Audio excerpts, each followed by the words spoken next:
Comisión del partido.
Nuestras netas se le estrellan en la jeta. Y por favor, sea serio. Jóvenes, camaradas combativos, muy buena noche. Tengan ustedes, esta es una transmisión extemporánea de Política Nacional que llamaremos los Política Nacional Unplug, que se transmitirán en el canal primeramente para la gente que está suscrita, por supuesto, para que tengan ciertos privilegios, gracias a la gente que amablemente se ha suscrito al canal oficial de Política Nacional de YouTube. Y posteriormente pensaremos en transmitirlo ya vía libre. Y hoy el primer invitado para inaugurar esta ronda de Política Nacional Unplug, quise invitar a alguien que ha tenido el pulso jurídico en Twitter, tuvo el pulso jurídico en esta cuestión del plagio de la ministra Esquivel, ha tenido el pulso jurídico en el momento en que había que validar la elección, ¿sí? Y ahora muy probablemente está teniendo el pulso jurídico en lo que respecta a la defensa legal en contra de la reforma al Poder Ejecutivo que ya se aprobó, pero vamos a ver si se aprobó en las condiciones que dictan los procedimientos y si acaso así hay posibilidades de echarla para atrás. A mí me da mucho gusto recibirlo nuevamente aquí en Política Nacional, mi tocayo, amigo Óscar Constantino. Óscar, tocayo, buenas noches. Tocayo, ¿cómo estás? Con el gusto de saludarte y a ti y a toda la audiencia de este Política Nacional Exclusive. Exclusive, sí, así es, VIP. Muy bien. Oye, pues no hemos tenido mucha oportunidad de vernos y hacer la conversación porque verdaderamente creo que estamos en territorios inéditos en el país, ¿no? Yo digo que de entrada estamos en una crisis constitucional, nada más que no hemos visto ahorita todavía las pugnas, ¿no? Abiertas por esta crisis constitucional que se ha abierto. Y número dos, en donde pues ya la ley no vale, ¿no? Yo digo que estamos en un país sin ley, en donde pues todas estas reglas escritas que nos dimos para gobernar, pues ya no valen, porque te montonean, porque la gente que tiene el poder se quiere poner por encima de la ley, y desafortunadamente hay un pleito entre los tres poderes federales, el ejecutivo, el legislativo y el judicial, y va a llegar un momento en que alguien medie en medio de ellos tres y las posibilidades se ven muy aterradoras. ¿Cómo sientes tú al país en estos momentos, Óscar Constantino? Fíjate que escribí yo un tuit y lo platicaba en la mañana con Pablo Magluf, que dice lo siguiente: con la designación de Andrés Manuel López Beltrán como secretario de organización de Morena, ya no vamos a ser Venezuela. Nuestro futuro es Haití. ¿Haití? ¿Sí? Acuérdate de Papá Doc y Baby Doc Duvalier, cómo de padre a hijo se pasó la tiranía. López superó cualquier tipo de expectativa y está planteando un gobierno dinástico, porque pues sería un poquito ingenuo suponer que la presencia de Andy en la Secretaría de Organización no es una preparación para una candidatura de otro tipo, y no creo que él piense quedarse con ser gobernador de Tabasco, ¿verdad? O sea, sinceramente creo que lo están preparando para ser el sucesor de López Obrador después del periodo de Sheinbaum. Y creo que de alguna manera todo el conjunto de tribus de Morena, es que no digan que no tienen tribus, claro que las tienen, pues están muy en la sintonía de aceptar esto. Finalmente es el hijo del Tata. De hecho, Aurelio Sean hizo una broma muy simpática. Los de Haití eran Papá Doc y Baby Doc. Dice que este es Baby Lick. Por lo tanto, pues López Obrador es Papá Lick, ¿no? Sí, Sí.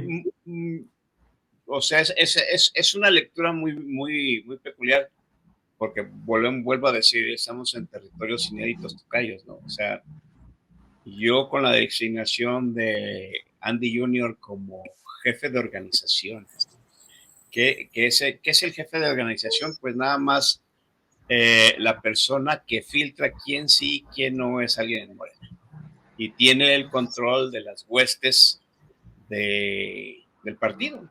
En pocas palabras, él es el que mueve el músculo en Morena y el que elige quién pasa o quién no pasa a candidatearse en el partidote. No, Lo cual le da mucho poder.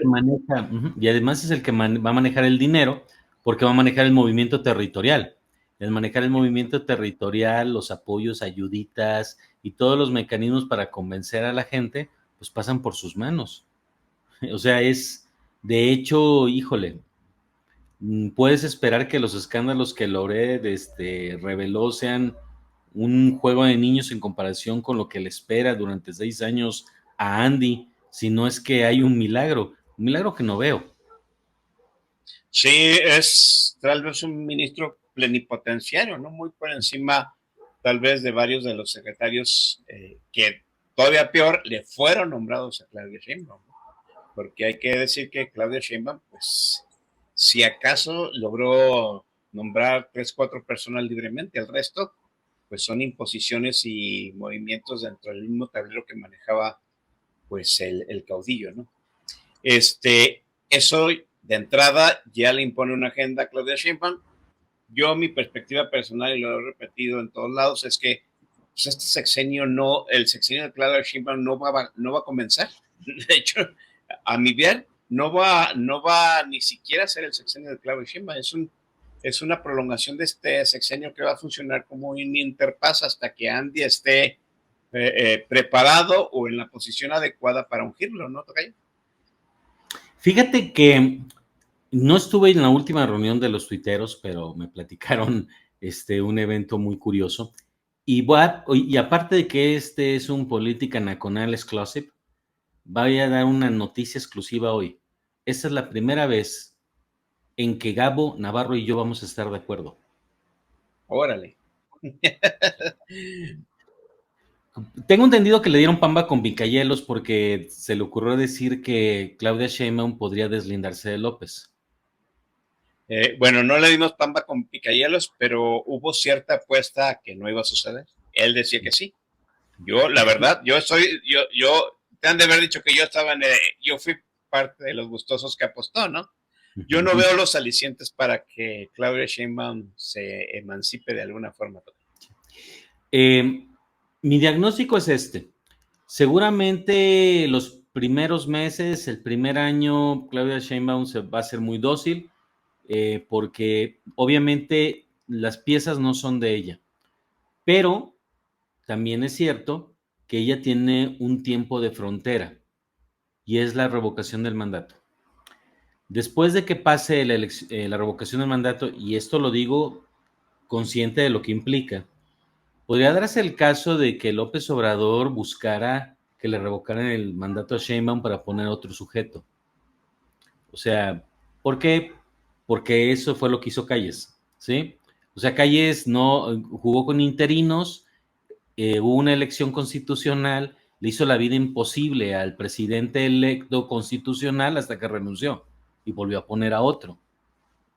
De hecho, bueno, la historia suele plantear a Ortiz Rubio como un agachón, pero en realidad fue el más rebelde de los 3 presidentes que tuvo bajo su férula Elías Calles.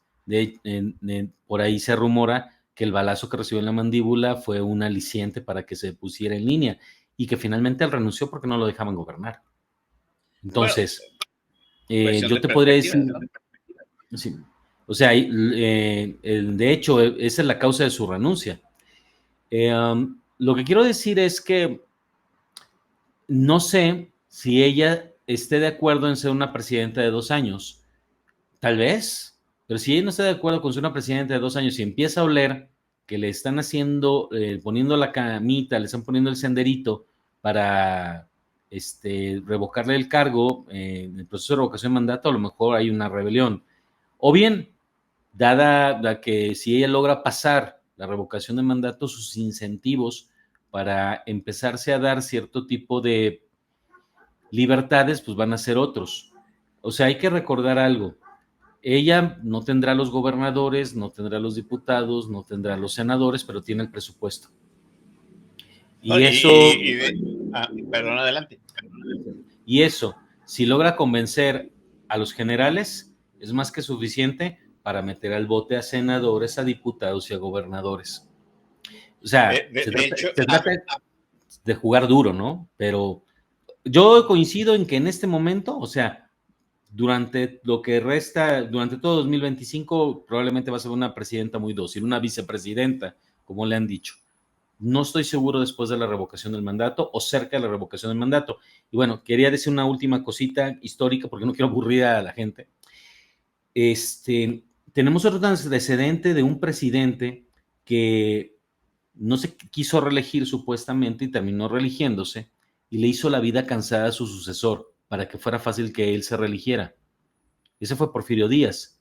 Puso a su compadre Manuel González y le hizo la vida imposible para que la gente rogara que regresara Porfirio Díaz.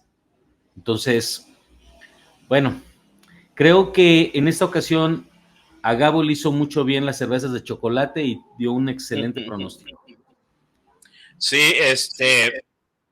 déjame decirlo así, en el Política Nacional donde estuvo Alejandro Juárez, pues él coincide contigo, con Gabo, en el sentido de que pues ella se va a emancipar. De hecho, él asegura que los 2 nombramientos de Semaris y Sedena, de la Armada y las milicias, pues ella los impuso, son gente de ella, ¿no? Y él dice que pues esa es la cuña con la cual va a empezar a llegar al momento en que dé su golpe sobre la mesa.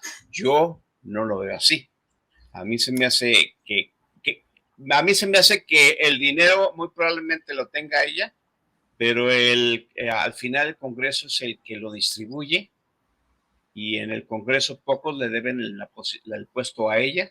Uh-huh. Ese es un punto, y que sí, pues al final las Fuerzas Armadas le obedecen única y exclusivamente a Claudia Sheinbaum, pero eso no quiere decir que vaya a gobernar con el ejército encima, ¿verdad?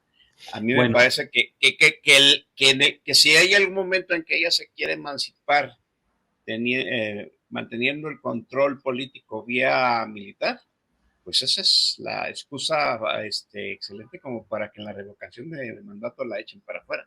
Depende, mira, le falta una pieza para poder hacer el guacamole sin necesidad del Congreso y es la Fiscalía General de la República. Si logra convencer a Gertz de que esté de su lado, pues de repente van a empezar a aparecer carpetitas. Esa es una forma de controlar. Y bueno, también te diré algo que creo que es importante. La gente, cuando Lázaro Cárdenas fue electo, tenía la idea de que era un bobo, ¿sí? Un verdadero bruto. Y la verdad es que Cárdenas se puso a tejer por debajo del agua una serie de relaciones, porque no era tan sencillo como simplemente llegar con un par de guachos y agarrar a Calles y mandarlo fuera del país. Para que tú pudieras hacer eso sin que hubiera un golpe de Estado, hubiera una revuelta, tenías que haberte puesto de acuerdo con todos los hilos de la milicia. Y se dedicó a trabajar por debajo de la mesa Cárdenas esto, y hasta que lo tuvo bien arreglado, entonces le dio bye. Lo que quiero decir es que, a ver, no soy fan de Claudia Sheinbaum, me parece terrible que haya ganado la presidencia, pero me parece peor aún que el viejito loco esté gobernando desde Macuspana. Ni siquiera eso lo hacía Santana. Santana se iba a su hacienda en Manga de Clavo y ahí se quedaba haciendo berrinche hasta que iban y le rogaban, por favor, señor, regrese. Pero no gobernaba desde allá, a lo mejor porque no tenía telecomunicaciones, pero la realidad es que López sí es una presencia ominosa en un sexenio en el cual va a tener una presidenta títere y, y pues bueno, creo que sin un exagerado optimismo, las herramientas las tiene. Y también te voy a decir algo que creo que es muy importante. ¿De quién es nieto Harfuch? De García Paniagua, el García Paniagua es su papá y ¿cómo se llama? Marcelino García Barragán es su abuelo. Ok, o sea, es una familia de corte castrense, querida Sí. dentro del ejército. ¿Quién es el mejor embajador? ¿Quién es el mejor mensajero de buenos oficios entre Claudia Sheinbaum Pardo y los militares que podrían respaldarla si se quiere desconocer el mandato de López?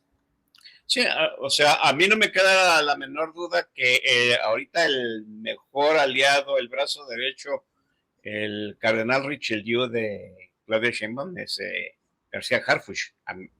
Eso no nos queda duda. Lo que sí es que Harfuch tiene la inteligencia para tejer fino dentro de las filas de Morena. Dentro de las filas de Morena, no. Dentro de las filas del ejército, sí. No, Morena va a ser territorio López, hasta que sea necesario que le caiga el peso de la ley. Yo no lo descartaría. Lo voy a poner en esos términos. México es maravilloso. Por ahí alguien decía que Kafka hubiera sido un autor costumbrista en México. Pero voy a poner un ejemplo, un ejemplo que tú tienes en tu secuencia de entrada del programa. O sea, este es el país donde los neoliberales entre sí, como dice López, pues se dieron un trancazo entre ellos. Es decir, un presidente neoliberal es señalado porque muere su candidato sucesor, es sustituido por otro candidato neoliberal que lo primero que hace cuando está en el poder es meter a la cárcel al hermano del presidente previo, neoliberal también. Y al cuñado del presidente previo lo asesinan también en una situación curiosísima a pesar de ser un alto dirigente del partido en el gobierno. O sea, estas cosas no se le ocurrían ni a Emilio La Rosa en sus telenovelas, ni a don Ernesto Alonso. Entonces, sí. Y es realidad. Entonces, a mí no me sorprendería ningún escenario en el cual de repente viéramos a Gers Manero ejecutando con un destacamento especial de la Marina una orden de aprehensión en la chingada contra López Obrador, o una colaboración entre Estados Unidos y Sheinbaum para extraditar a López. Ahí hay un expresidente guatemalteco que está preso en Estados Unidos.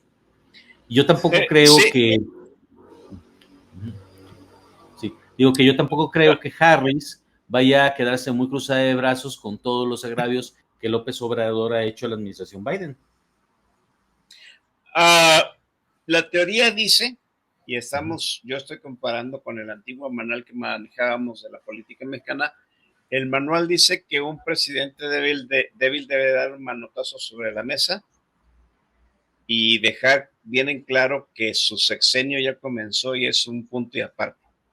Vamos a los ejemplos. Salinas fue un presidente débil porque emanó de una elección tramposa, de un fraude electoral, y lo primero que se le ocurrió fue encarcelar al líder petrolero, a la quina, para dejar establecido de que aquí había un antes y un después. Cedillo fue un presidente débil, porque al fin y al cabo él era podríamos decir, un candidato emergente, que no era del grupo íntimo de Carlos Salinas, y para dejar en claro que su sexenio iba a nacer, pues apresó al hermano del presidente, ¿no? A Raúl Salinas de Gortari.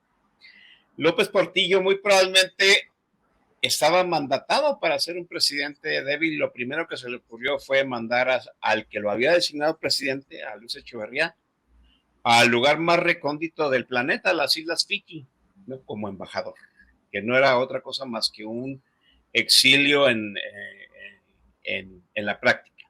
La chingada antes de que existiera la chingada. A la chingada antes de que existiera la chingada, así es.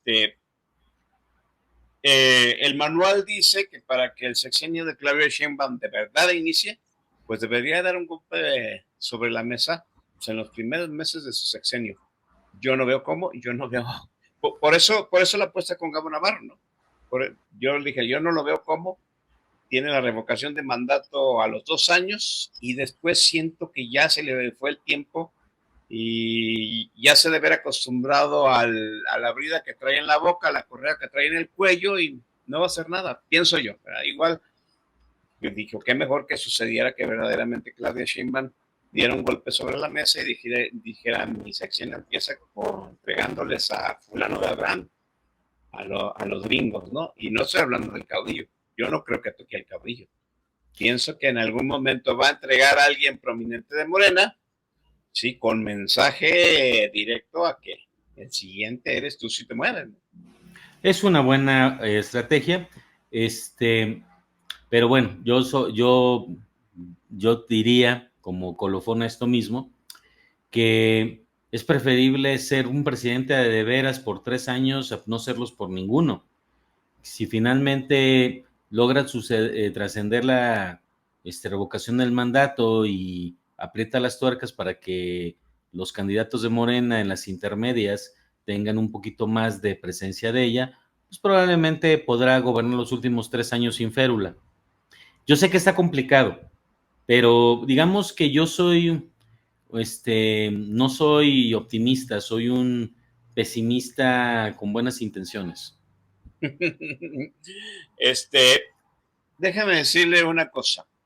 El gran problema aquí es que esa maquinaria rara llamada Morena, lo único que la sabe cohesionar y moverle los hilos es López, ¿no? Es como el Real Madrid, ¿no? Estaba Benito Floro, funcionaron los Galácticos, se fue Benito Floro y el Real Madrid fue un desmadre. Ahora que regresó el señor Floro, ahora vuelve a funcionar. ¿Qué quiere decir? Que hay gente que sabe mover la maquinita y otros no. Creo que el símil que haces con Porfirio Díaz, con Calles, funciona. Pero hay que recordar una cosa en el sexenio de Santana. Estoy de acuerdo con lo que tú dices, mi estimado tocayo, que Santana no gobernaba desde manga de clavo. Él lo que hacía era retirarse de la vida política, dejaba que se hiciera un desmadre, que los liberales de Gómez Farías hicieran un desmadre con los conservadores, y cuando se hacía un desmadre el país, el pueblo pedía que regresara el único que sabía moverle los hilos a la maquinita y volver a balancear a liberales y conservadores. ¿Quién era ese caudillo? Antonio López de Santana. O sea, Santana se retiraba y se hacía necesario regresar. No sé si a ese escenario me parece más plausible, que las tribus en Morena empiecen a fagocitarse entre ellos, que las presiones de Estados Unidos abrumen a Claudia Sheinbaum, que no sepa moverle los hilos a la maquinaria, que no tenga ese feeling con el pueblo llano que tiene el caudillo, y lo manden pedir, ¿no? El populacho pide el retorno del único que sabe cómo, del único que le encantan los fajazos, ¿no? Que es López Obrador. A mí me parece un escenario más plausible al hecho de que ella se emancipe de él, pero pues, vuelvo a decir, estamos en territorio nunca antes visto. Yo creo que todas las reglas que se han establecido desde antes, pues ya no funcionan. De entrada, Número uno, porque pues, este partido ya no es el PRI. Eso ya no es el siglo XVIII, ni el siglo XIX, ni el siglo XX. Y pues el país es más difícil de manejar que en otros tiempos, tocayo. No, sin duda. Yo creo que los dos escenarios son factibles, o que de repente regrese López y ni siquiera a través de una reelección. O sea, a lo mejor para cuidar las formas se lo traen nuevamente, pero de secretario de Gobernación. Además hay que recordar que en algún momento alguno de estos legisladores lamebotas de Morena proponía que se creara la figura de senador vitalicio para que se la dieran a los expresidentes, empezando con López. Muy al estilo Pinochet. Así es. Y tenerlo ahí cerca, pero yo creo que perfectamente una presidenta a la cual se le hace bolas el engrudo podría decir, pues quito ¿cómo se llama? Claudia Isela, ya no sé cómo se llama la señora esta que va a estar en gobernación, Rosa Isela, la quito de gobernación, pongo a López, y que López dé las conferencias matutinas de la Secretaría de Gobernación, y ella se guarda como si fuera el presidente de la República Federal Alemana. Pues sí, ¿no? Que haya un jefe de Estado y un presidente de la República, muy diferente, ¿no? ¿Le pueden poner este nombre de canciller ahora sí? No, muy al estilo europeo, alguien es canciller y otro es presidente. No, no cumplen las mismas funciones, no en el modelo europeo no hacen lo mismo. Uno representa el país y otro administra el país, que es diferente, ¿verdad? Así es. Déjame decirte una cosa. Yo digo que el sexenio de Claudio Sheinbaum murió en el momento en que no pudo detener la reforma del Poder Ejecutivo.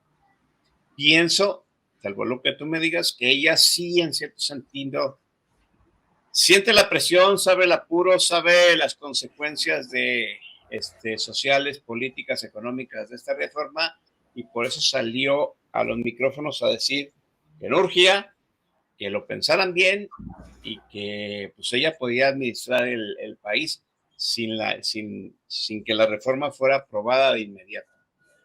Pero pues aquí lo que querían era entregarle en bandeja de plata a López Obrador la reforma para que la firmara y la promulgara antes de que el ancianito se fuera. Y ahí yo pienso que murió el sexenio de Claudia Sheinbaum. ¿Cómo ves este punto? Fíjate que tengo una visión alterna, te voy a platicar qué veo además de esto que mencionas. Obviamente a Claudio Sheinbaum le complica las inversiones, le complica la relación con Estados Unidos, la imagen misma del país, pero por otro lado, lo que hizo López Obrador es crear la más grande agenda de colocaciones, agencia de colocaciones, incluso más que agenda, de toda la historia posterior a la alternancia democrática. Acaba de inventar la creación de 6,000 puestos que antes no había y que son para gente de Morena. Y ciertamente una parte de ellos los va a decidir, o va a poder meter la mano directamente López Obrador, pero la otra mitad no, que es la de todos los jueces.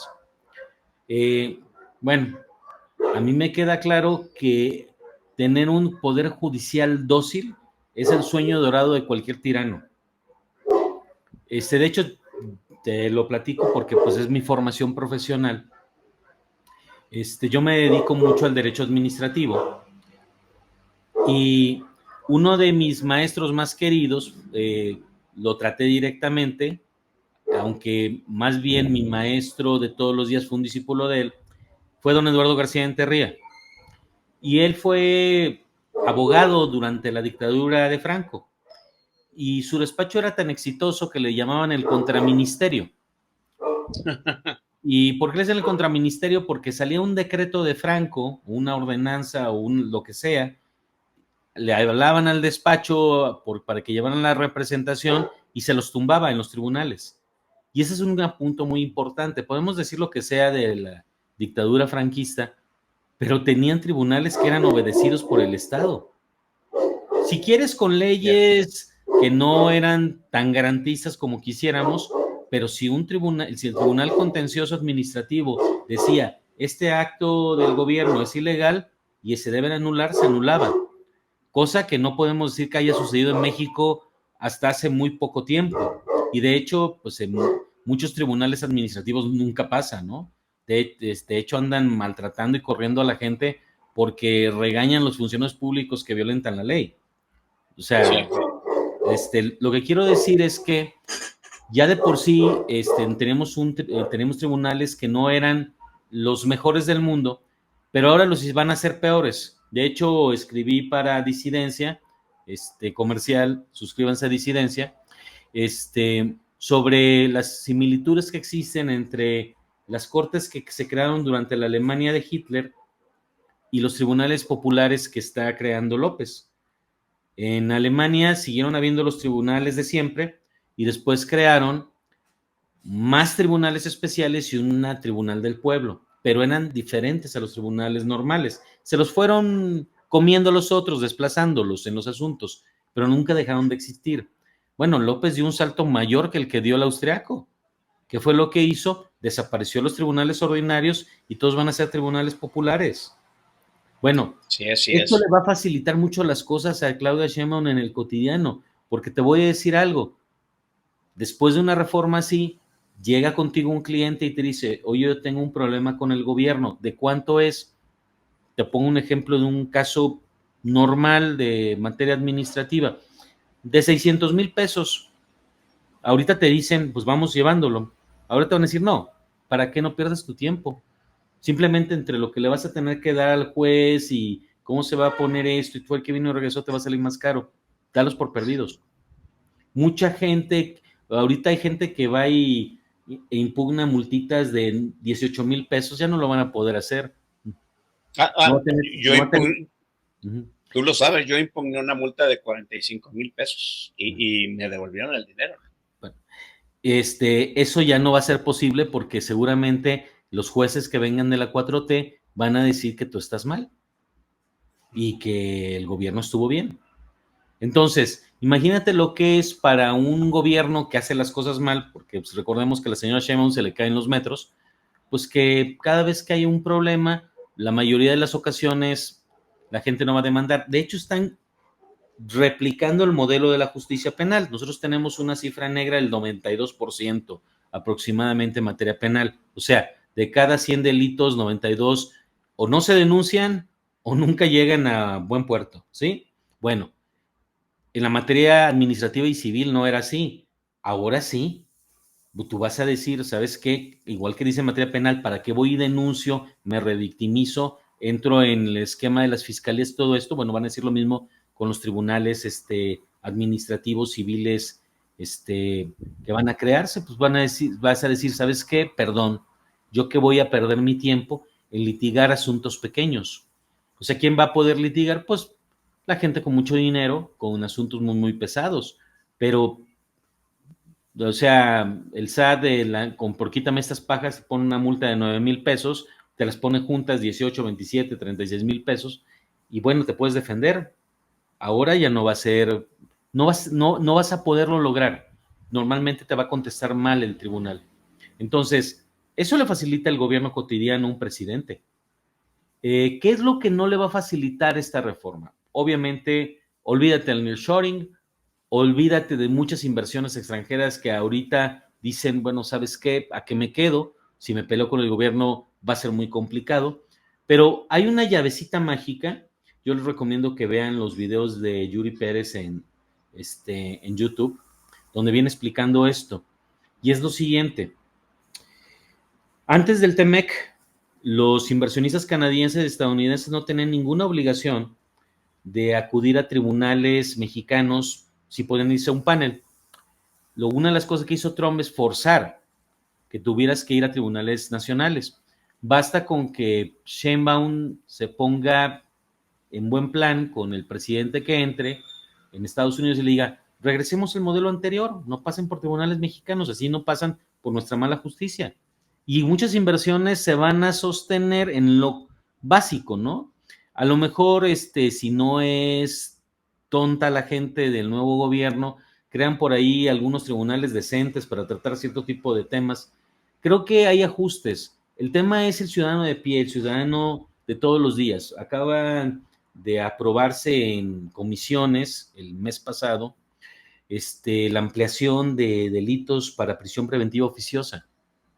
Y bueno, ahí está evasión fiscal, está compra de facturas, pero también está compra de contrabando. O sea, vas al tianguis, perdón, te compras un radio chino, cae en ese momento la Guardia Nacional y prisión preventiva oficiosa. ¿En dónde está el Chavira? Pues vamos a llevarle cigarros porque compró en Santa Tere un radio chino. O sea, a mí me parece de locura, o sea, me parece de Kafka. Y ese va a ser el gobierno que va a tener. Entonces, te puedo decir que por ahí alguien decía que el problema de la corrupción no es su eficacia. La corrupción facilita cierto tipo de trámites. El problema es que en economía todo lo demás tiene un uso y ya después de ese uso se llama marginalidad, pues ya no se usa tanto. La corrupción no. La corrupción no se frena. No es que digas, mira, facilitó un trámite y ahí se quedó, sigue creciendo, creciendo, creciendo, creciendo, creciendo. Entonces, ¿quiénes van a poder sobrevivir en el entorno Pues uno, los que no quieran pagar mordidas o no mordidas no tan directas y que tengan mucho dinero, que sus asuntos tengan mucho dinero, pues van a contratar un gran despacho y van a ponerse de acuerdo con los jueces corruptos de la 4T. Sí. O les van a ganar porque tienen muy buenos abogados, que van a cobrar mucho más que antes. Y los demás van a tener que ponerse de acuerdo con el oficial administrativo, ni siquiera van a ir a juicio. Oye, pues ¿sabes qué? No me quiere dar un permiso, pues ¿de cuánto es? O con el crimen organizado, porque eso también puede pasar. En vez de que tú vayas a un despacho de abogados, pues vas con el jefe de plaza, le dices, oye, tengo un problema con el de padrón y licencias porque no me quiere dar una licencia. Muy bien, dame tanto. Y va a ir él y pues le va a hacer bailar el jarabe tapatío, pero con un Smith & Wesson. O sea, no estoy exagerando. O sea, no. Sí, estamos hablando, a ver, déjame resumirlo hasta este momento. Uno, la reforma no va a poner mejores jueces, porque los jueces van a venir de antemano palomeados por la 4T. Puro vía leño el bate. Ejecutivo o vía legislativo. Puro leño. Eso es algo que no le han dicho a la gente, no le han especificado concretamente a la gente. La gente dice, tú vas a poder elegirlos, sí, pero antes de que tú los elijas, alguien los va a poner en la boleta. Y en la boleta, los que más van a elegir, pues son el legislativo que controla Morena y el ejecutivo que controla Morena también. Mira, te voy a poner el escenario más civilizado. Que vayan a hacer unas boletas como las de plurinominales. Ya ves que cuando tú votas, tienes el candidato del distrito por el frente, te das la vuelta y está en las listas. Bueno, pues sí. A lo mejor vas a tener en vez de llenar una boleta, vas a llenar 10 y esas 10 van a tener su lista y vas a votar por la lista. Eso es, me parecería que dentro del desmadre, porque no hay otra palabra con qué llamarlo, que está generando Morena, sería lo menos salvaje. Pero también te diré algo. A mí me queda claro que a la gente le importa poco el tema de la justicia. Le importa poco el tema de la justicia porque es como tener un pariente que tiene una enfermedad terminal o que está en las drogas o que tiene un problema de justicia. Te interesa hasta que te pasa. O sea, sí. ¿Sabes qué? Les hablan 20,000 veces al día del cáncer, les entra por uno y les sale por el otro. El día que tienen un pariente que está con cáncer, entonces se empiezan a preocupar. Se empiezan a preocupar por los alimentos superprocesados, se empiezan a preocupar por no fumar, se empiezan a preocupar por un montón de cosas que antes les valía madre. Lo mismo pasa cuando les dicen de los peligros de las drogas, les importa poco hasta que tienen a alguien en su casa que tiene problemas de adicciones. Y lo mismo pasa con la justicia. La gente se interesa y se asquea de los tribunales hasta que le toca tener que lidiar con ellos. De hecho, ahorita voy a recordar, también recomiendo que la vean, hay una entrevista muy buena con el ministro Rodríguez Alcántara, que hizo León Krause para Letras Libres, la pueden encontrar en YouTube. Y él empieza a explicar por qué empezó a tener una buena relación con López Obrador cuando él era jefe de gobierno. Y tuvo que ver con el juicio sucesorio, o sea, el juicio por la muerte de la primera esposa de López. Y llega el tipo López a ver los juzgados familiares y se da cuenta del asco que son porque se cayeron en 85 y estaban en unas condiciones, unos cuchitriles, una mesita más chica que a veces la que agarramos nosotros cuando nos reunimos, pero están todos pegados, ahí está el juez, el secretario, la secretaria, las partes, y estaban los niños de las partes sentados en el suelo. ¿Sí? Entonces Ajá. tú dices, hijo de la chintrola. Cuando ve eso López, le dice el presidente del Supremo Tribunal, que era del Tribunal Superior, se llama en la Ciudad de México, le dice a López, oye, pues es que estamos así. Y por eso se anima él a permitir que haya mejores edificios de justicia.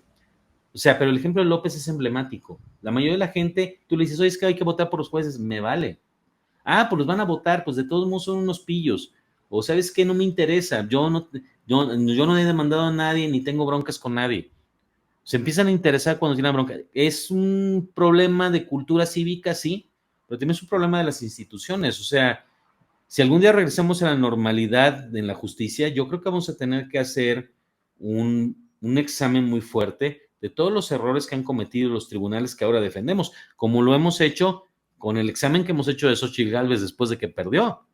O sea, O el Instituto Nacional Electoral, el ¿no? Instituto Ahora que Nacional fue invadido, Electoral. sí.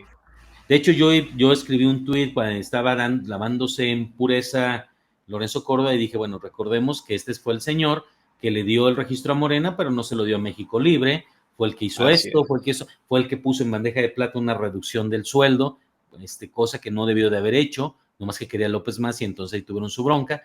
O sea, fue el que dijo que no había una elección de Estado esta última ocasión cuando era comentarista. Pues bueno, pues muchas gracias. En realidad no eres José Y, Waldenberg, ¿no?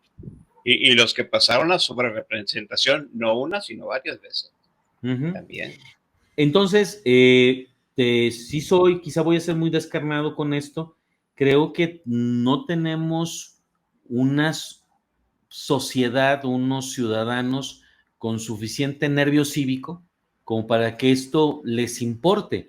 Ellos dicen, pues a ver, este no es mi tema, pues, o sea, yo poco tengo que ver con tribunales, pues si los tengo que ir a llenar, pues si no hay partido de la América, pues entonces no voy, ¿sí? O sea, sinceramente, a ver, Chavira, nada más porque tú eres muy buen ciudadano, pero alguien que sea tan americanista como tú y no sea buen ciudadano, le dicen que van a jugar el América contra las Gatas Huangas del Pedregal. ¿Te quieras saber el partido? Vas a votar. La gran mayoría va a decir, ¿sabes qué? La ¿Qué te puedo fregada, decir? me quedo a ver el partido, quiero ver cómo se masacran los Pumas. Eh, o sea, no es necesario ni que estemos especulando, ¿no? Las estadísticas lo dicen. Cuando no hay una elección presidencial, o sea, cuando es una elección intermedia, baja la cantidad de gente que vota. ¿Por qué? Porque a la gente no le importa elegir buenos legisladores o elegirlos, ya dejemos que elijan a los buenos, que elegir cualquier legislador. ¿Por qué? Porque el mexicano tiene su chip Secretaría de Educación Pública que le dice la elección importante es la del presidente y de ahí fluye todo, ¿no? Así va a suceder. Y además también es una cosa, tú y yo lo hemos platicado muchas veces en nuestras tertulias, no nos gusta la abstracción. Así es. Y no es lo mismo que tú le digas, mira, aquí está en la boleta, mira, lo veámoslo en la última elección. Elegiste alcalde en Jalisco, elegiste alcalde, elegiste gobernador, elegiste el diputado local de tu distrito, elegiste el diputado federal de tu distrito, elegiste senador. 5. ¿Me faltó alguno? No, ¿verdad? Ah, presidente de la Fueron República. 6. fueron seis Presidente boletas, de la sí. República. 6 boletas. 6 boletas y 6 candidaturas. Que bueno, con muy pocos partidos porque era una coalición contra otra y aquí en Jalisco, pues Movimiento Ciudadano por separado. O sea, ¿qué tenías? A pesar de las combinaciones, no tienes más de 7 u 8 opciones. Ok. Así es. Ahora, imagínate que en vez de que vayas a elegir a un diputado, vas a tener que elegir 10 jueces o 20 jueces. Pues no sé cuántos sean en tu circunscripción, porque no va a ser igual en todos los casos. Bueno, y aparte que no van a ser un candidato, sino que van a ser 60 por cada cargo. Pues, o sea, es de locura. Pues que, o sea, pues vas a decir, mira, a mí me gusta que la gente se apellide Gómez, pues voy a votar por Gómez. O sea, eso es lo que vas a hacer. No, Porque te piden una lista. Yo lo Sí, pongo más sencillo. Uno, la gente no le gusta responsabilizarse por sus elecciones, ¿no? Por sus claro. decisiones. Dos, a la gente le gusta que le digan lo que tiene que hacer. Entonces, le van a poner una lista y Morena va a decir que estos son los buenos y esos son los que van a palomear. Pero incluso en el caso de los ciudadanos que no estén, que no sean voto duro de Morena o que no sean PG-fans, pues la verdad es que sí se les pone muy difícil decirle, oye, pues aquí están los candidatos, pues ve por quién votas, sobre todo cuando tienes 60 opciones por cada cargo y que no es nada más un cargo. O sea, yo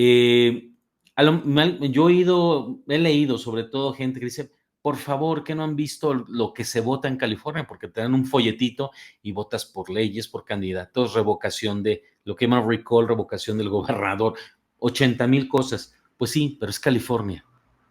Es California, perdón. O sea, California no es Guerrero.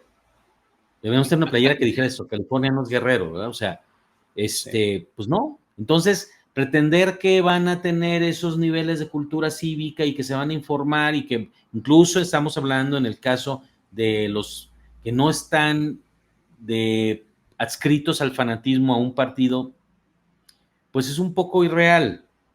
Entonces, pues bueno, a tu pregunta específica, porque creo que sí debí de haber respondido y hay otra que no respondí. Primero, estamos en una crisis constitucional, sí, y quisiera ampliarme más al ratito de eso.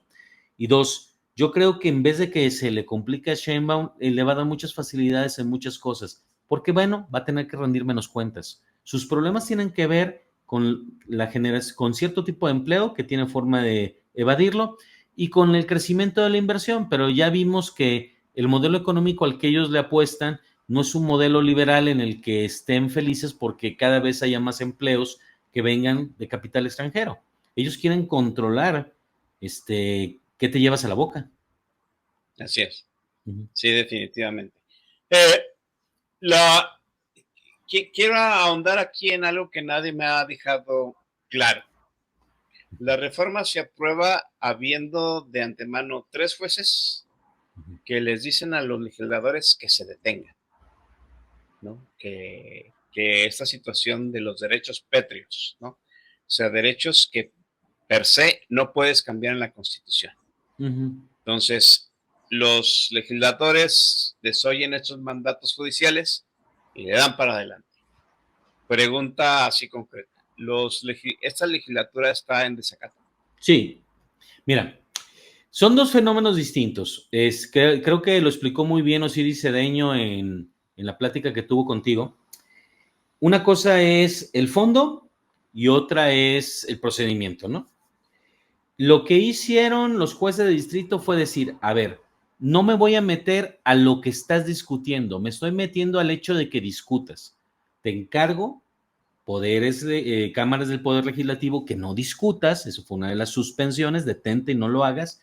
Otra dijo, no lo mandes a los legislaturas de los estados, y una más dijo, no lo publiques en el Diario Oficial de la Federación.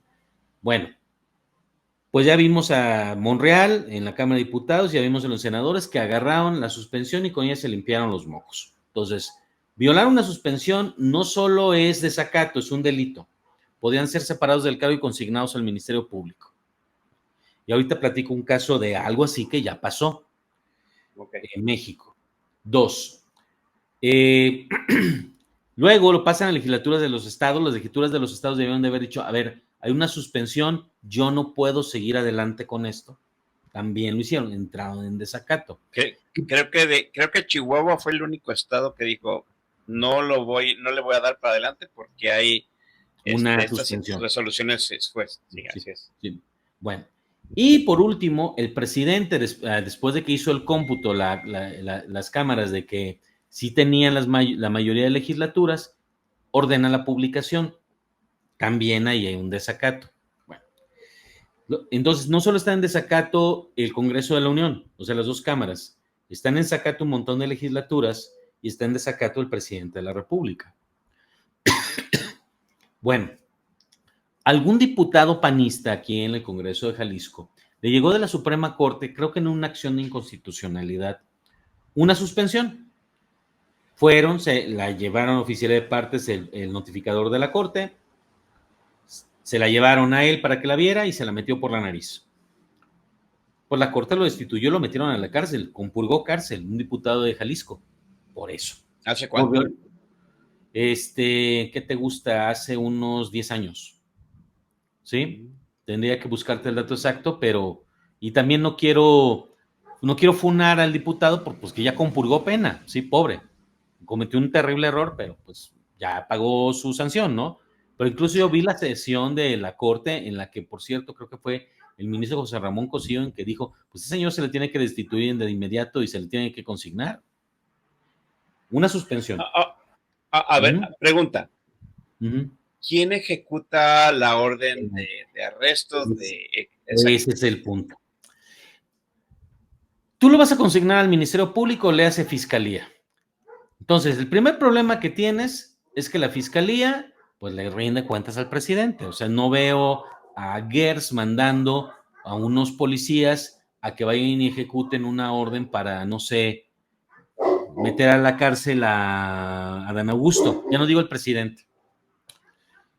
Porque, bueno, que precisamente la característica que tiene esta orden del juez o de la corte en estos casos, bueno, en estos casos eran jueces, es que no pasa por el desafuero y no pasa por ninguno de esos procedimientos. O sea, tampoco importa que tengas fuero, a ti te meten a la cárcel, ¿sí?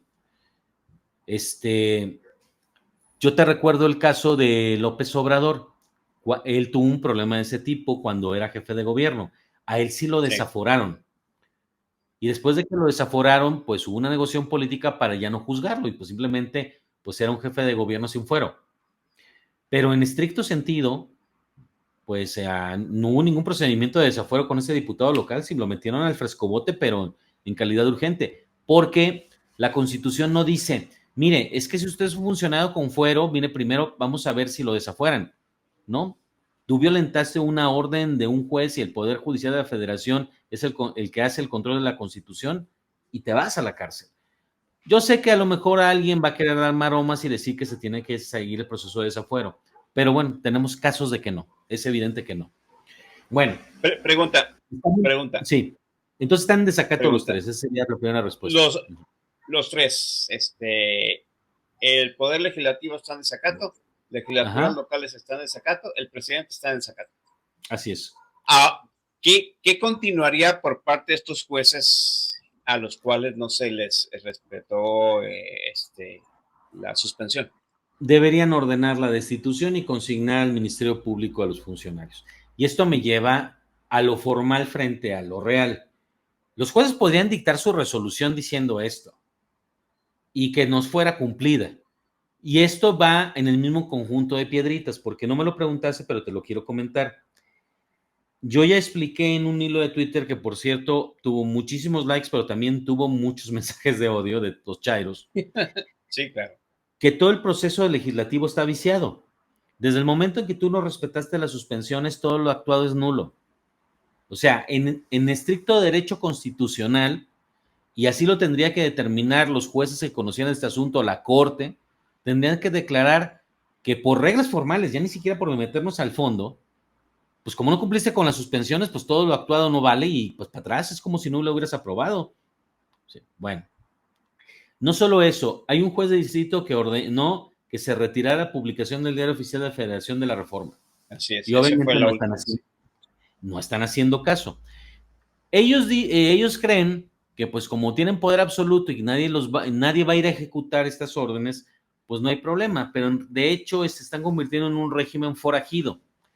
Y esto nos lleva a otro tema. Antes de entrar a las cláusulas pétreas, hay un artículo, es el último de la Constitución, el 136, que dice que si el gobierno deja de respetar la Constitución, no lo dice con estas palabras, pero establece el legítimo derecho de que la gente restablezca el orden constitucional y que estas autoridades sean juzgadas.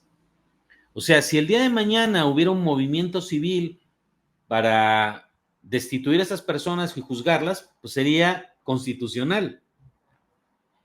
Aquí el tema, y estoy haciendo un poquito de ficción jurídica, no me siento Luis Espota, ficción política, perdón, es que por ahí aparezca algún general de división que diga, yo sí me animo a ejecutar las órdenes.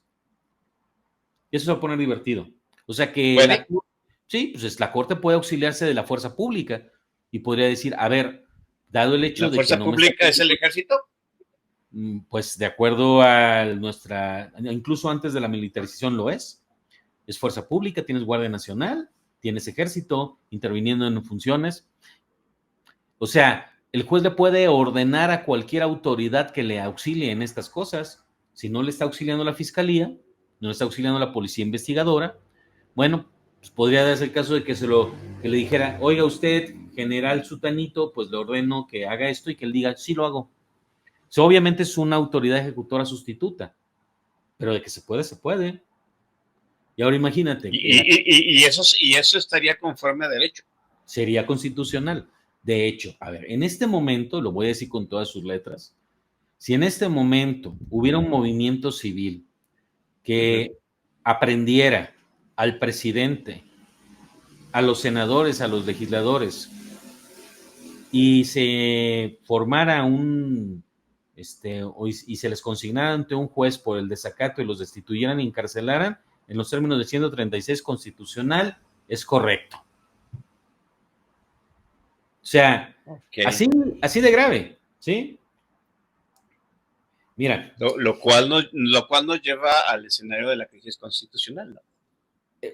Yo decía lo siguiente, la crisis constitucional empezó en el momento en que desobedecieron las suspensiones, ¿sí? Ahí empezó. Sí. Bueno, se está agravando y se puede agravar más. De hecho, en mi último artículo en Letras Libres, lo que yo digo es que aquí solo hay dos escenarios. O dos poderes desaparecen al otro, que es lo que está sucediendo, o los tres poderes se traban.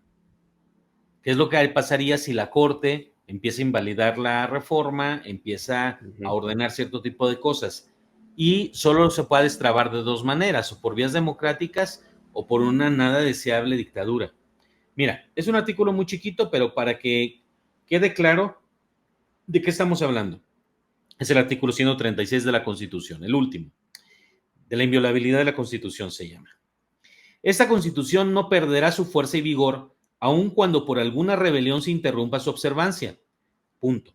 Sigue. En caso de que por cualquier trastorno público, ya no estamos hablando de rebelión, de que por cualquier trastorno público se establezca un gobierno contrario a los principios que ella sanciona, tan luego como el pueblo recobre su libertad, se restablecerá su observancia y con arreglo a ella y a las leyes que en su virtud se hubieran expedido, serán juzgados así los que hubieren figurado en el gobierno emanado de la rebelión, como los que hubieran cooperado a esta. ¿Sabes? A ver, ¿te parece que desaparecer a un senador o encarcelarle al papá, amenazarlo con carpetas de investigación, califica como trastorno público? Sí, no, me califica como trastorno público no atender la suspensión de un juez. ¿Te parece que violentar las suspensiones es un trastorno público? ¿Te parece que es un trastorno público que termines votando en la Cámara de Diputados la reforma por gente que ni siquiera eran diputados porque estaban una serie de personajes que no pertenecían a la Cámara, pero estaban echándose unos tacos bien sabrosos? Sí. Así le puedo seguir. O sea, las suspensiones, el uso criminal del poder para violentar legisladores, no respetar las suspensiones como elegimos, lo de gente que no debió de votar y que votó y que ni siquiera son diputados. Y luego está el punto de los derechos pétreos que comentaba Osiris Cedeño en la plática, ¿no? Sí, mira, hay partes de la Constitución que no se pueden reformar. De hecho, yo me encontré con un feliz asunto. Yo tengo tratando ese tema de las cláusulas pétreas muchos años y de hecho he tenido discusiones muy interesantes con gente de la Corte al respecto. Y ellos me insistían, antes de esto, no sé si lo sigan pensando, que no hay cláusulas pétreas en México. Decían, no, es que fíjate, si tú ves la Constitución vigente, en ningún lado dice que estas normas o aquí hay normas que son irreformables.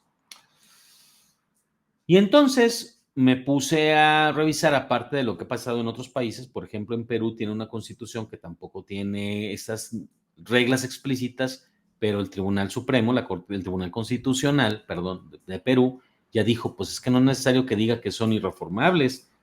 Es obvio que son irreformables esta y esta. Bueno, aquí en México este tema no es nuevo. En 1969 ya Jorge Carpizo hablaba de algo que le llamó él decisiones políticas fundamentales, siguiendo la terminología de los alemanes, de Carl Schmitt en específico, y que decía que son pues las partes que le dan identidad a la Constitución. Pero me encontré con una cosa más, por eso es tan importante revisar papelitos. Dije, bueno, pues la Constitución del 17, que es reformada de la del 57, no las menciona con todas sus letras. Pero me voy a la Constitución de 1824, que es la primera Constitución que tenemos, y su último artículo dice, estas disposiciones son irreformables, y empieza a mencionar la división de poderes, bla, bla, bla, bla, bla. Pero eso no es todo. Cuando se restablece el federalismo en 1847, vuelven a poner, estas disposiciones son irreformables, y vuelven a mencionar la división de poderes. Entonces, cláusulas pétreas tenemos desde hace 200 años, explícitas, independientemente de que los tribunales en algunas partes del mundo hayan insistido en que no necesitas que diga el texto, esto es irreformable. Pongo un caso obvio, creo que también Osiris te lo puso, que fue, pues vamos a suponer que mañana se le ocurra a un senador, a Adán Augusto, de que debe restablecerse la esclavitud. Pues vamos reformando la Constitución al cabo que tenemos las mayorías y volvemos a tener esclavos. Pues bueno, pues en ese caso tú tendrías que preguntarte, ¿de veras se puede? Y en mi opinión no es así. A mí me parece que, bueno, es evidente que hay cosas que no se pueden modificar.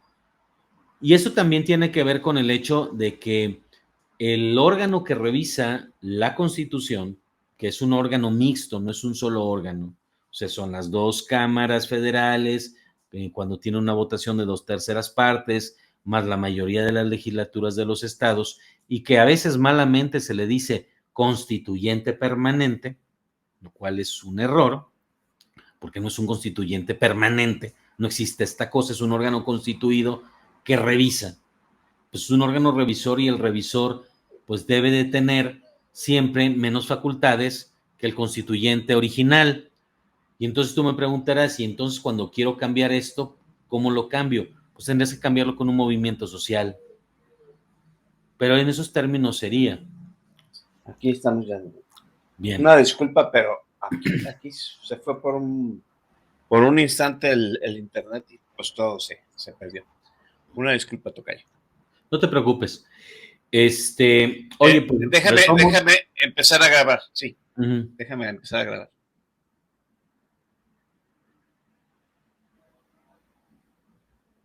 Creo que sí, ya está grabando. Sí, adelante. Bueno, pues retomo donde me quedé. Bueno, entonces desde hace 200 años tenemos cláusulas pétreas explícitas en el sistema mexicano. Y aparte, pues en los tribunales en el mundo han señalado que no es necesario que lo mencione la Constitución, esto es irreformable. Creo que Osiris Cedeño te ponía un ejemplo, que es el mismo que te voy a poner yo, que es, pues vamos a suponer que mañana a Dan Augusto se le ocurre que es una brillante idea que regrese la esclavitud. Y entonces vamos a reformar la Constitución, al cabo tenemos las mayorías y pues bueno, pues pues vamos a reinstaurar la esclavitud. O se les ocurre que, pues como el pueblo es soberano y pues ellos pues, deciden la forma de gobierno y ellos son el pueblo y tienen las mayorías, que ya no va a ser esto una república federal, sino que va a ser una monarquía hereditaria. Pues tienen los votos. ¿Qué es lo que podría preguntarse a la gente? Muy bien, entonces tú me estás diciendo que hay cosas que no se pueden reformar, sí. ¿Por qué razón? Bueno, pues porque esto que llaman constituyente permanente no existe como tal. No existe un constituyente permanente. Existe un conjunto de órganos constituidos que se juntan para hacer reformas. Son el órgano revisor o el órgano reformador, que está formado por los 2/3 de la Cámara de Diputados y de los 2/3 de la Cámara de Senadores y la mayoría de las legislaturas de los estados. Pero son órganos constituidos, y un órgano constituido no puede ir más allá de lo que hace un constituyente original. Esa es una razón. Yeah. Y la segunda es, oye, ¿y entonces qué pasaría si mañana quisiéramos ser una monarquía? Pues tendría que haber una revolución. O sea, el único mecanismo de quebrar las cláusulas pétreas es un movimiento social, ¿sí? Un movimiento político, para que haya un constituyente que su legitimidad dependa del movimiento político. Yeah. Con todo, nosotros hemos tenido un cierto respetillo a eso, porque a pesar de venir de la revolución y de una serie de movimientos armados, cuando Carranza lanza la convocatoria para un constituyente del de 1917, la convocatoria de 1916 pretendía que esta fuera una reforma de la Constitución de Juárez, de la de 1857. Entonces, tenemos un problema con el procedimiento y luego tenemos que hay cosas que son irreformables. Y la Constitución de 24 y la Constitución de 1847 te dice que la división de poderes es de lo irreformable. Y tú tienes un primer tema. Pues, ¿cómo voy a tener división de poderes si no tengo independencia judicial? Es así de sencillo. O sea, la cláusula pétrea que tocaron del Poder Judicial fue eso, su independencia de un control político. Tocaron la cláusula pétrea de la división de poderes al disminuir la independencia judicial, hacerla nula. Porque, pues bueno, lo voy a poner también en términos de sentido común. Pues, ¿por qué no elegimos a todos los secretarios de Estado? A todos los funcionarios, pues vamos, oye, pues toda la administración pública, votación, ¿verdad que no? O sea, pues que hagan unas listas el Poder Judicial y el Poder Legislativo proponiendo quién debería ser director general, director de área, subsecretario, secretario. ¿Por qué no? ¿Verdad que no? O sea, es así de absurdo. Dicen, no es que en el judicial sí. Pero, nuevamente, el judicial hasta este momento, igual que la administración pública, designa a sus funcionarios técnicos que no están hasta arriba, o sea, a través de concursos y de procesos de escalafón, selecciona a sus jueces de distrito y a sus magistrados de tribunal colegiado. Eso se acaba con la reforma, pues ¿cuál independencia? Y hay un segundo punto que es importante tener presente, que antes de 2011 no estaba en el mapa, y es la progresividad de los derechos humanos. En la medida en que un juez es más independiente, tu derecho humano a un juicio efectivo, se llama tutela judicial efectiva, es un derecho humano reconocido en la Constitución, está en el artículo 17, pero además está en la Convención Americana sobre Derechos Humanos, en el artículo 25. Bueno, pues resulta que la tutela judicial efectiva, que es un derecho humano, se ve disminuida si hay menos independencia judicial, si el sujeto que te va a juzgar no es tan independiente, no va a ser neutral y aparte es un burro como Lenia Batres. Entonces, ¿qué es lo que sucede en este caso? Que la Constitución dice que los derechos humanos están sujetos al principio de progresividad, lo cual significa que siempre deben de tener una mayor medida y por tanto está prohibido que los hagas más chiquitos. Tú no puedes disminuir el nivel de goce de un derecho, se llama prohibición de regresividad. Entonces, también los derechos humanos son una decisión fundamental o cláusula pétrea. Por donde lo veas, están tocándose 2 o 3 cláusulas pétreas con esta reforma que aparte tiene una pésima técnica. Se contradice entre el artículo 94 y 97 constitucional. O sea, la verdad es que te dice que que va a haber una rotación cada 2 años de presidente, pero después se permanecen los 4 años en otro artículo. Híjole, está hecha con las patas. Es como todo lo que hace la 4T. Como todo lo que hace la 4T. ¿Qué sigue en esta situación de defensa jurídica del Poder Judicial? Bueno. Ya se aprobó. De hecho, el Instituto Nacional Electoral ya se apresta a iniciar esta situación de prepararse para la elección de jueces. Dice que va a ser más complejo que la elección del 2024, por lo cual necesita más dinero.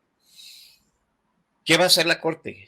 ¿Qué piensas tú que es el camino que va a seguir la Corte? Mira, ahí te va. Hay una consulta en este momento que, para ver si se atiende el asunto. Desafortunadamente, los únicos ministros que han presentado proyecto, pues, no dejan claro las cosas. Por un lado está Yasmín Esquivel, que dice que hay que darle entrada a la consulta para rechazar que la Corte pueda juzgar esto. Por otro lado está el ministro Rodríguez Alcántara, que pues dice que hay que reconducir la vía, pero no se manifiesta respecto a si es procedente o no procedente atender este asunto. Y la otra que debería tener proyecto porque tiene el tema asignado desde antes, que es la ministra Lenia Batres, pues ni fu ni fa, pero ya sabemos que va a decir lo que diga el presidente, ¿no?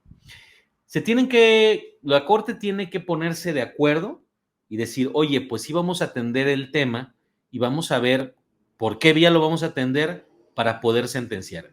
Porque te voy a platicar algo. A mí me dio mucha tristeza cuando lo vi, porque es de estos constitucionalistas de alto pedorraje, lo voy a llamar así, Javier Martín Reyes, ¿sí? O sea, escribe en el Universal y no sé cuántas cosas, y escribe libros de investigaciones jurídicas. Y escribe un artículo en donde dice, pues que lo que sigue son las acciones de inconstitucionalidad. Te juro que estaba yo viendo el texto, estaba leyendo en el teléfono, y dije, hijo de la mañana, qué bueno que no estaba tomando café porque lo hubiera escupido. Pues, ¿cómo va a haber acciones de inconstitucionalidad si no tienes el porcentaje? Pues si no tienes el 33, pues se te fue Yunes. O sea, ¿con qué legisladores presentas una acción de inconstitucionalidad que te pide un mínimo de legisladores para presentarla? No se pueden presentar acciones de inconstitucionalidad. Solo te queda, como lo dije en mi artículo, el santo amparo. O sea, el juicio de amparo, que lo pueden promover los jueces, los empleados del Poder Judicial, lo puedes promover tú, lo podemos promover todos. De hecho, está circulando un modelo de amparo para presentarlo. Te lo voy a pasar por si lo quieres subir a redes, Chavira. Valdría la pena hacerlo en estos días porque nada más hay que llenar los datos de quién es uno y presentarlo en el juzgado de distrito que te corresponda. En la oficialía de partes de Ciudad Judicial, en el caso de Guadalajara, ¿no? Y es gratuito, el trámite es gratuito. Sí, el trámite de meterlo es gratuito, ¿sí? Pero bueno, van a ser los amparos y esto nos lleva a que la ruta va por el juzgado de distrito y que podría en un determinado momento atraerlo a la Corte. De hecho, va a haber muchos amparos que se tiene que determinar si son procedentes y después de que se determinen si son procedentes, ver si se quedan en el juzgado de distrito o llegan hasta la Corte. Te voy a decir algo y te lo digo desde el fondo del corazón. Es algo que hubiera querido decir cuando esta crisis pasara, pero lo voy a decir en este momento porque pasó con el INE y creo que no debe volver a pasar. Si la Corte no decide invalidar esta reforma, lo siento mucho, pero ellos mismos están tejiendo la soga con los que se están ahorcando. No es tiempo para tibios, no es tiempo para cobardes, o como lo decimos en nuestras tertulias, no es tiempo para culeros. Sí. Si en este momento la Corte no decide atender el asunto y sentenciar que la reforma no cumple con la Constitución y que es ilegal y que debe de invalidarse, ellos son culpables del destino que van a tener. No hay medias tintas. No puede salir un ministro, como salió en algún momento el ministro Pérez Dayán, a decir que él no le ponía hojas o le quitaba hojas a la Constitución. No voy a decir qué palabra respecto a eso. Necesitan fajarse las togas y no andar con tonterías. Si son tibios, el destino terrible va a ser culpa de ellos. Pues ahí está. A mí me parece que ha quedado muy claro. Le voy a pedir aquí al tocayo que me pase el link de este machote de amparo para que usted, yo, nosotros, todo el que desee, pues vaya a presentarlo en la oficialía de partes del Poder Judicial. Y como dicen, a lo mejor entre más seamos, pues la Corte ya va atendiendo con más celeridad este asunto.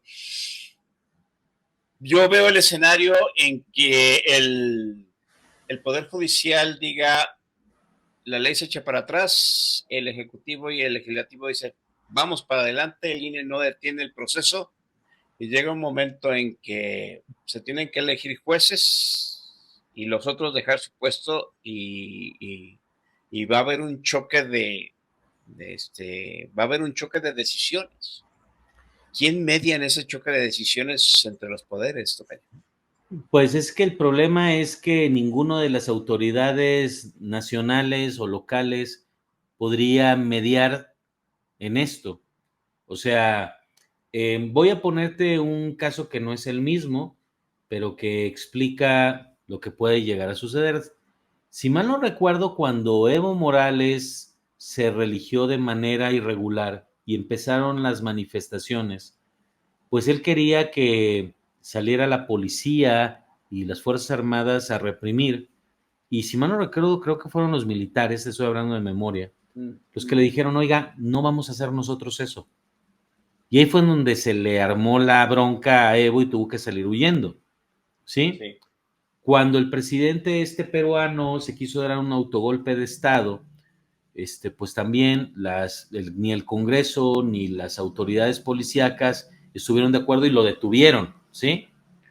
Ahí Cierto. no le funcionó la escapatoria a México, no lo pudo rescatar este señor también. Bueno, pero cuando tú tienes una crisis de este tipo, el fin de la balanza suelen ser las policías y las Fuerzas Armadas. Ese es un primer lugar, cuando estamos hablando de lo interno. Y cuando estamos hablando de lo externo, pues es que nosotros no somos, perdón que lo diga así, con el debido respeto y cariño que tengo al pueblo venezolano, no somos Venezuela. ¿Y por qué lo digo así? Porque no estamos lejos de Estados Unidos como ellos. Tenemos una frontera común. La pregunta es si a Harris o a Trump les va a ser cómodo tener pues, un gobierno de vacilada o un gobierno en crisis constitucional en su frontera sur. Pero lo que sí te puedo decir es esto, y quiero con esto transmitírselo en lenguaje muy natural a los que nos escuchan.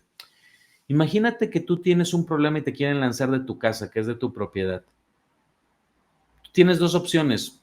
Puedes doblar las manos y que te lancen. O puedes luchar hasta el último momento, en los juzgados y de todas maneras. ¿Qué es lo que harías? Yo creo que la mayoría de nosotros diríamos, pues luchamos. Yo creo que eso es lo que le va a pasar a los jueces.